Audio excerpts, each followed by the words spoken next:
Welcome to আর রান্নাঘর। বন্ধুরা, আজকের রেসিপি পেঁপে চিংড়ি।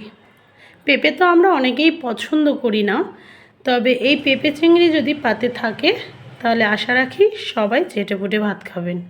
চিংড়ির মধ্যে প্রথমে দিয়ে দিলাম হলুদ গুঁড়ো, সামান্য লবণ আর একটু লাল লঙ্কার গুঁড়ো দিতে হবে। ব্যাস ম্যারিনেট করে রেখে দেবো কিছুক্ষণের জন্য।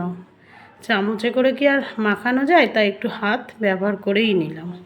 এরপর কড়াইয়ে সর্ষের তেল গরম করে চিংড়ি মাছগুলো দিয়ে দিলাম। চিংড়ি মাছগুলো একটু লাল লাল করে ভেজে নিতে হবে।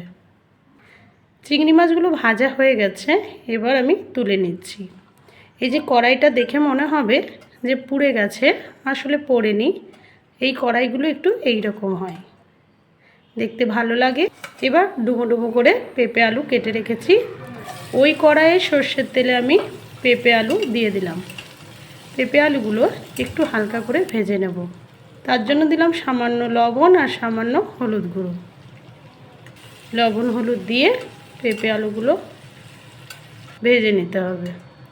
পেঁপে আলু ভাজা হয়ে গেছে, এবার পেঁপে আলুগুলো আমি তুলে নিচ্ছি।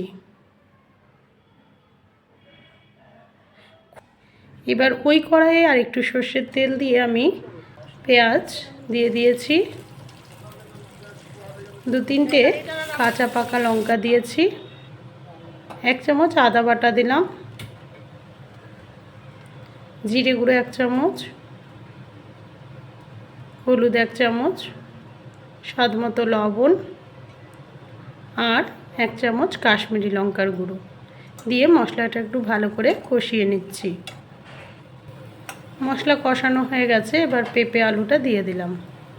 পেঁপে আলু দিয়ে একটু মশলার সাথে পেঁপে আলুটা কষিয়ে নিতে হবে। কষানো হয়ে গেলে এবার সেদ্ধ করার জন্য ঢাকনা দিয়ে আর জল দিয়ে দিলাম।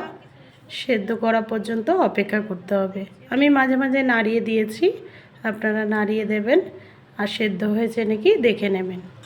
আমার পেঁপে আলু সেদ্ধ হয়ে যাওয়ার পর আমি ভাজা চিংড়ি মাছগুলো দিয়ে দিয়েছি। চিংড়ি মাছ দেওয়ার পর আমি একটু চিনি আর দিয়ে দিব একটু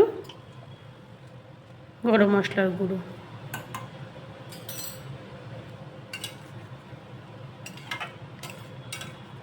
ব্যাস হয়ে গেল পেঁপে চিংড়ির রেসিপি। এবার পরিবেশন করিয়ে দিলাম। আপনাদের যদি আমার এই রান্নাগুলো ভালো লাগে, প্লিজ অন্যদের সাথে শেয়ার করবেন। Thank you.